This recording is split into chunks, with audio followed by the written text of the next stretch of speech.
Bienvenue à toutes et à tous dans cette nouvelle émission de Cozy. Aujourd'hui, je suis avec Hugo et Valentine de la filière CAJV, donc cinéma, animation et jeux vidéo. Donc on va parler un peu de ce que vous faites, de comment ça se passe pour créer un jeu vidéo de A à Z, et vous, dans quelle partie de tout ce brouhaha qu'on va parler un peu après pour que ce soit plus clair, mais à quelle partie de la réalisation vous êtes. Mais avant ça, parce que c'est quand même assez dense, j'aimerais que vous vous présentez chacun votre tour. Par exemple, en commençant par Valentine, bien sûr, en disant votre nom, prénom, âge et filière. Et si vous avez envie de dire d'autres choses, n'hésitez pas aussi. Voilà. Ok, bah, moi c'est Valentine Furman, j'ai 27 ans. Ok. Donc je suis dans la filière cinéma d'animation jeux vidéo, spécialisée en game art. Ok. Et moi mon rôle c'est plutôt ce qui a attrait au personnage. Je vais faire la modélisation, tout le côté technique et l'animation jusqu'à l'intégration dans les jeux. Ok. Et toi, Hugo, du coup, Ouais, moi, bonjour, je m'appelle Hugo Drouet. ok. Je suis du coup en 5e année de Game Art, donc dans la même classe que Valentine. Ouais. Mais alors moi, totalement différent. En fait, je suis vraiment spécialisé dans l'environnement, donc tout ce qui va être lighting, texture, Plutôt décor. plutôt décor, Ouais, c'est ça. ok. Ok.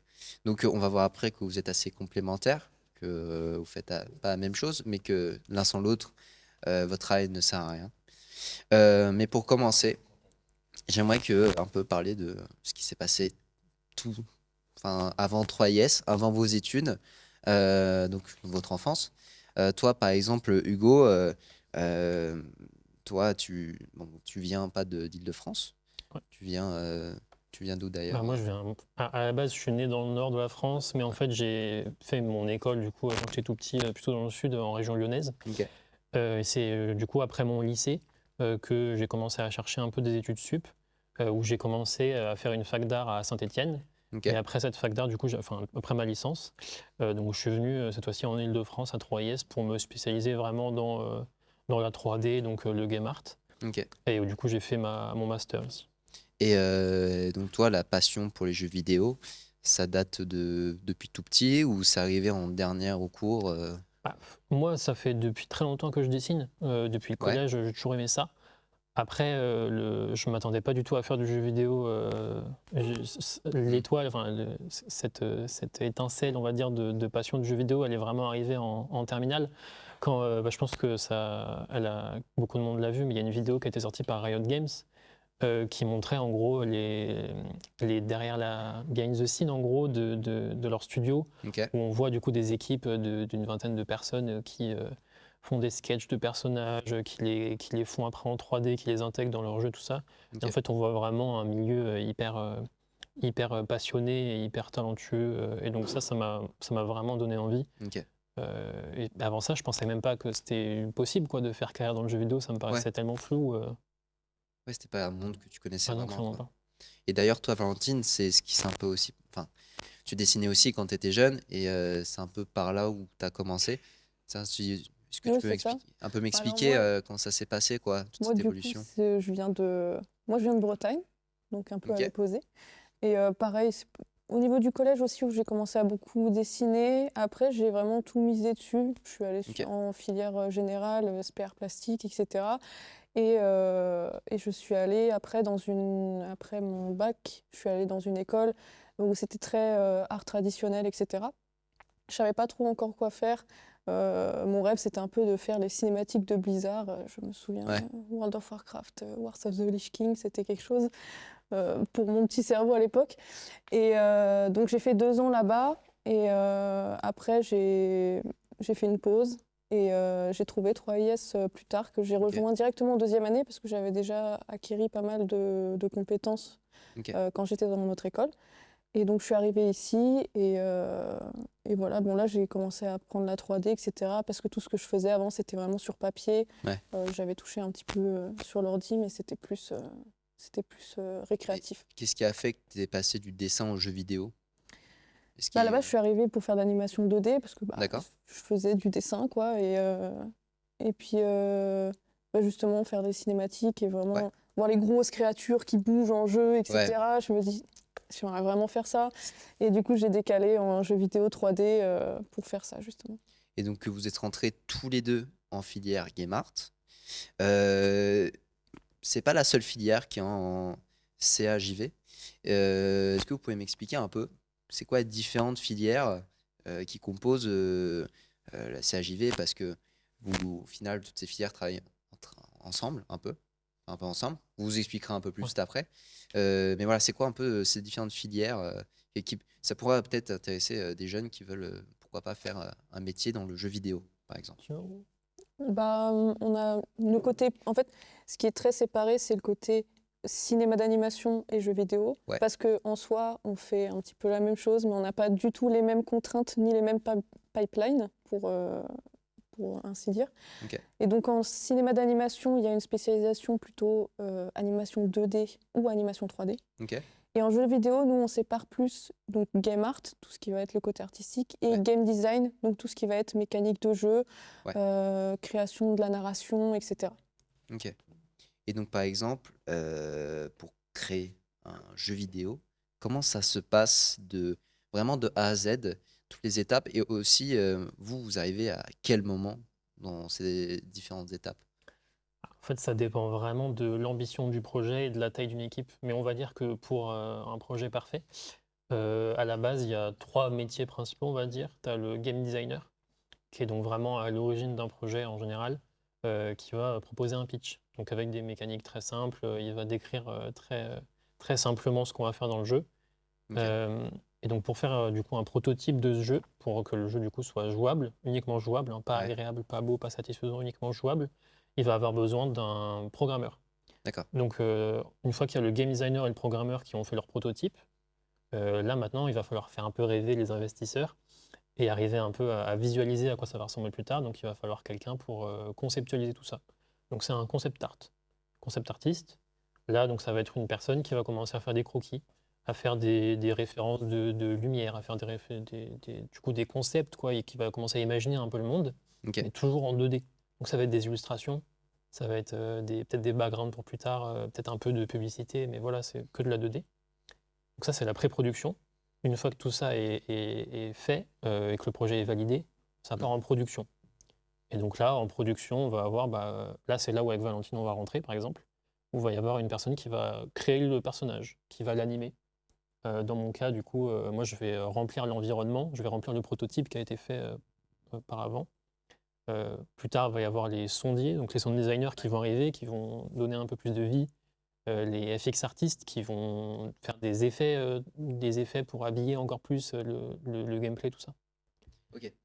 Et donc, par exemple, Valentine, toi, tu arrives à peu près quand dans tout ce qui vient de dire Hugo? Bah, je dirais assez tôt, à partir du moment où le concept artiste a fait tous les schémas beaucoup plus techniques d'un personnage, où justement on va l'avoir en pose très, comment dire, très neutre, sous tous les angles, avec par exemple des consignes du genre bah, sa veste elle va être en cuir, etc. Une fois que tout ça s'est mis en place, moi je vais récupérer donc ces schémas 2D et mon but ça va être de les refaire en 3D. Ok. Et donc, toi, Hugo, ce que tu fais, c'est pas exactement la même chose, mais ça se corrèle aussi. En fait, c'est pareil. Nous, vu qu'on c'est des métiers de la production, on a besoin de concept art pour bosser. Donc, on arrive forcément après le concept artiste. Ok. Donc, moi, en fait, mon travail, ça va être de récupérer le prototype du game designer et du programmeur qui vont être en fait un peu une toile vide, en fait, Ok. et les concept art du concept artiste, qui sont du coup cette fois-ci des illustrations hyper détaillées avec plein d'ambiance, tout ça. Et en fait, de transformer les intentions du concept artiste et les matérialiser sur le prototype. Ok. Donc, voilà. Et la première fois que vous avez travaillé ensemble, si c'est déjà arrivé, parce que vous étiez dans la même classe depuis le début, donc j'imagine que vous avez dû travailler sur des projets communs. Et si aussi ça arrivait, est-ce qu'il y en a un ou un projet en tout cas qui vous a marqué ou que vous aimez aimer aussi, pourquoi pas travailler dessus? Bah, moi je pense que c'est le premier vrai projet qu'on a fait, Ouais, où ok. on est un peu parti en cacahuète, on s'est mis énormément de travail, Ouais. mais on a réussi à trouver des petites techniques, des petites filouteries pour que tout se Mm. fasse dans les temps. Et Ok. c'est vrai que ça avait beaucoup impressionné à ce moment-là parce que en 6 mois, on avait produit énormément. Ça nous a appris aussi à se calmer un peu, hein, parce Ouais. qu'à la sortie de ça, c'était Ouais. dur. C'était lourd. En fait, c'était notre premier projet, c'était en deuxième Ouais, année. c'est ça. Donc Ouais. forcément, on se met beaucoup de pression, on a envie de prouver un peu des choses, qu'on n'est pas là pour rien.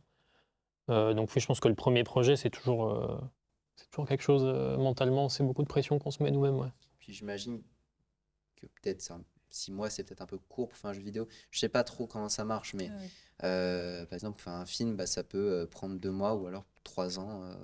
Ça dépend vraiment, quoi. Bah, en soi, on ne nous demande pas de faire un jeu vidéo complet. En On nous deuxième demande année, de faire. j'imagine. Ouais, mais Ouais. même maintenant, c'est plus ce qu'on appelle une vertical slice ou une proof Ok. of concept. C'est une petite partie d'un jeu Ok. euh, poussé, etc., qui, par exemple, peut être montré à un investisseur pour dire, tiens, un jeu comme ça serait sympa. On a une vision un peu du jeu, mais on n'en fait pas un complet. Contrairement à la deuxième année où justement on avait fait un complet, c'était un peu voilà. Et par exemple, là, bah, vous êtes en 5e année, du coup, l'année prochaine, bah, c'est la fin de vos études. Mmh. Pardon, cette année, c'est la fin de vos études, mais l'année prochaine, vous allez devoir trouver du travail ou alors vous vous lancez en solo. C'est quoi un peu votre objectif? Est-ce que vous avez déjà une idée de carrière ou vous avez envie de voir comment ça va se passer? Est-ce que vous laissez un peu les choses se faire naturellement? Ou vraiment vous avez des objectifs précis, des projets que vous avez déjà peut-être mis en place? Bah, Voilà. moi, personnellement, en fait, il faut savoir que notre filière, c'est Game Art, du coup. Ouais, Mais en fait, concrètement, nos compétences qu'on acquiert, bah, du coup, c'est marqué sur notre diplôme. En fait, c'est pas marqué Game Art sur le diplôme, c'est marqué temps réel. Technicien temps réel. C'est un temps réel. Et donc, ce que ça veut dire, en fait, c'est qu'on est graphiste 3D.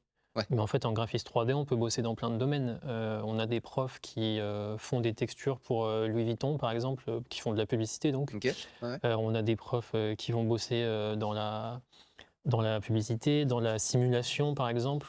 Moi, par exemple, mon stage, je l'ai trouvé dans une boîte d'ingénieurs qui fait de l'aéronautique pour l'État.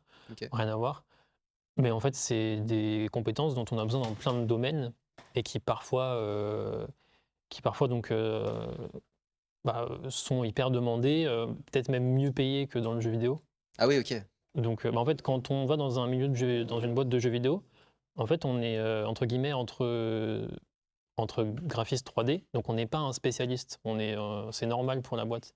Alors que quand on va dans une boîte d'ingé, c'est nous le spécialiste de la Ouais, 3D. En fait, donc on a un profil qui est vachement plus unique et qui a plus de valeur là-bas, en ouais. fait. Bah, c'est un peu comme en son, parce que moi je suis en son, c'est par exemple, va avoir plus de mal et ce sera moins bien payé de trouver du travail, par exemple en live ou en studio, Mm. que de travailler pour la prochaine réunion d'une entreprise, je sais pas, du CAC 40 qui va te payer beaucoup plus, C'est clair. mais pour faire beaucoup moins. C'est-à-dire juste tu mets des micros, tu fais le niveau son, tu mets les enceintes et en fait eux ils vont pas avoir de problème à te passer un beau budget.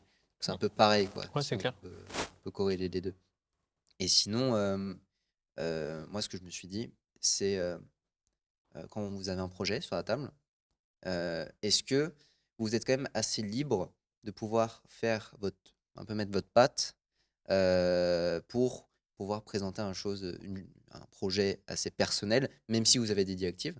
Ou alors est-ce que c'est vraiment, ok, vous faites ça et vous devez suivre précisément, ou alors ça dépend. À l'école ou dans le monde du travail? Je- le monde du travail, parce que j'imagine à l'école c'est différent, mais Non, je pense que nous, à part si on devient directeur artistique ou quelque chose comme ça, ouais, nous, quand on va commencer, c'est tu nous fais ça et voilà. d'accord. C'est Ça va être assez. Enfin, ça dépend aussi du type de stage parce que j'imagine que toi, ça va être on veut une texture euh, réaliste de béton. euh, Tu vas pouvoir la faire un peu comme tu veux. Je pense que ça dépend de l'échelle de la boîte. Si Ouais, tu arrives dans aussi. une. En fait, Oui, aussi. du coup, on a des. En fait, on n'y est pas encore, mais on a des profs qui nous ont parlé un peu de leur expérience. Ouais, Et bah, dans des énormes boîtes, en fait, quand tu rentres sur un projet, on te donne en fait presque une liste de courses, quoi. C'est en fait un document qui t'explique de A à Z tout ce que tu dois faire, comment tu Comment dois il le faut faire. faire. ok. Et du coup, tu as très peu de créativité, Liberté. c'est ça, très peu de liberté dans ton workflow.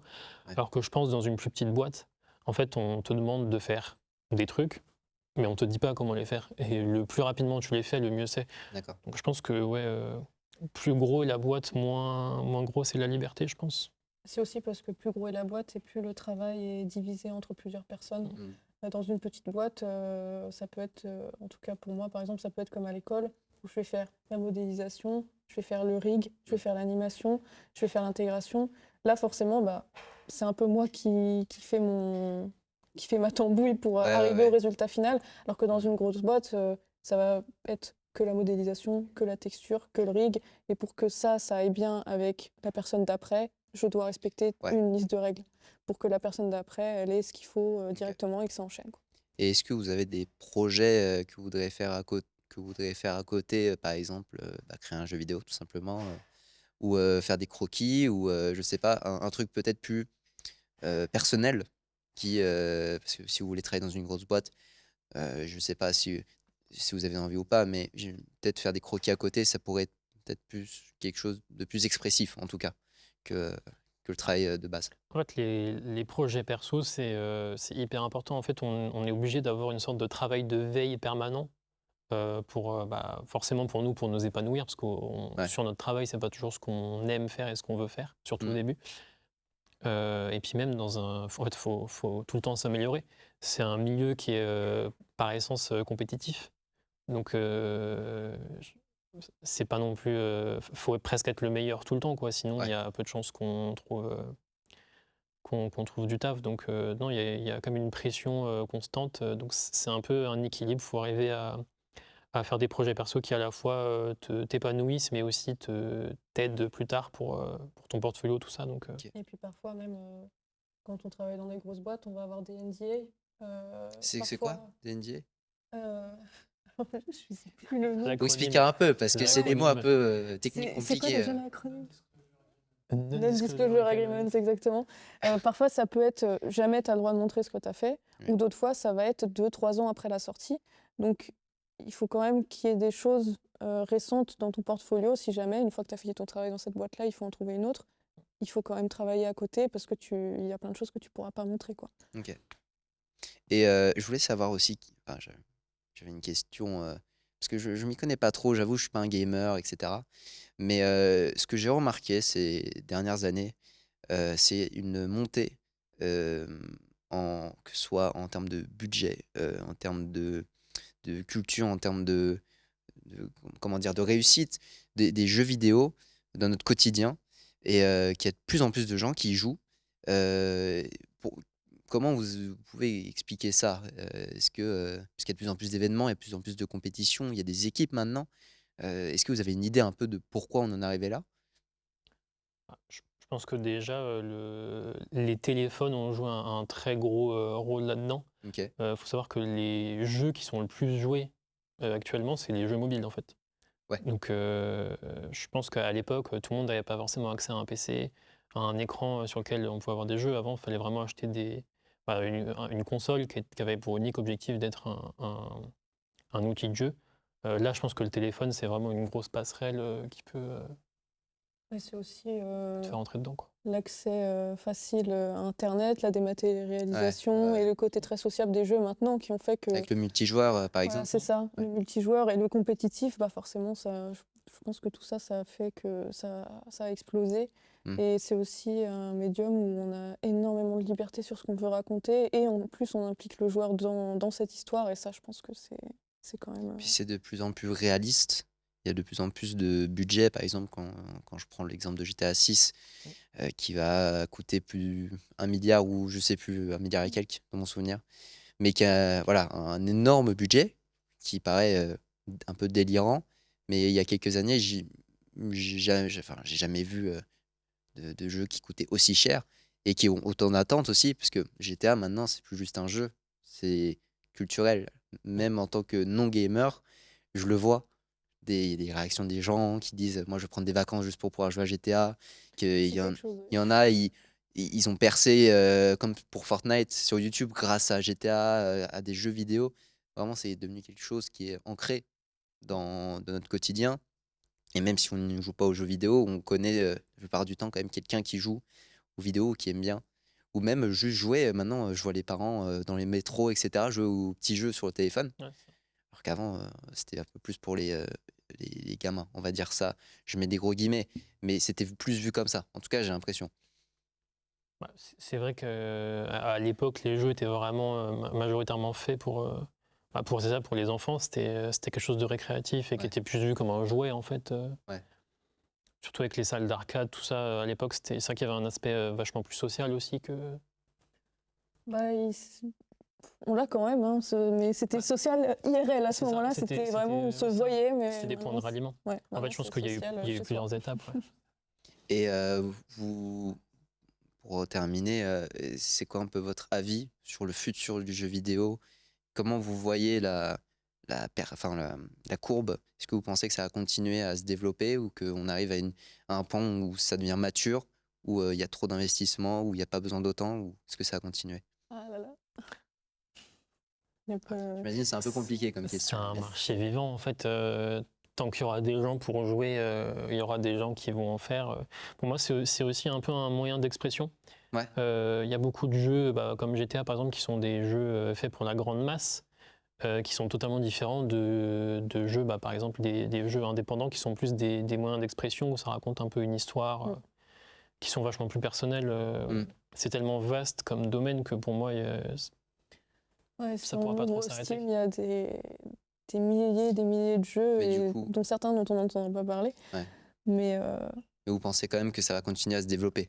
Ah oui, ouais, clairement. mais ce côté, ça se développe, il y a de plus en plus d'investisseurs, il y a aussi de plus en plus de règles et beaucoup plus aussi, je trouve, de brides au niveau de la créativité des gens. Ouais. Sur certains jeux, hein, il y en a plein où plus ça va, plus on sent que c'est pour l'argent et ça fait Ouais. un peu de la peine. Il y a D'accord. aussi ce côté-là qui fait chier un petit peu. Donc à faire attention à pas trop se tourner vers trop d'investissement et donc plus personnel, plus naturel et Ça dépend C'est un aussi peu un un peu risque, des ambitions. Il y a les studios AAA, on sait forcément qu'on va pas être aussi libre que dans un studio indé où on est une petite dizaine et tout, mais c'est pareil, c'est pas le même confort de vie non plus, c'est pas le même salaire, c'est Ouais. totalement différent, quoi. Ok. Bon, en tout cas, il y a quand même encore un bel avenir, en tout cas par rapport à ce que vous dites pour le jeu vidéo. Merci d'être venu, c'était un plaisir. Je pense que c'est un sujet qui est pas hyper documenté, en tout cas pour les non-gamers. Et je pense que c'est un sujet intéressant à parler et qui pourra intéresser nos viewers. En tout cas, n'hésitez pas, il y a toutes les informations, enfin tous les liens plutôt, pour aller suivre Hugo et Valentine. Merci d'avoir regardé. Est-ce que vous avez aimé l'interview? Merci à toi, Ouais. c'était super cool. Ouais. Ah bah super. Bah, j'ai plus qu'à vous dire à la prochaine. Ciao. Passez une bonne journée.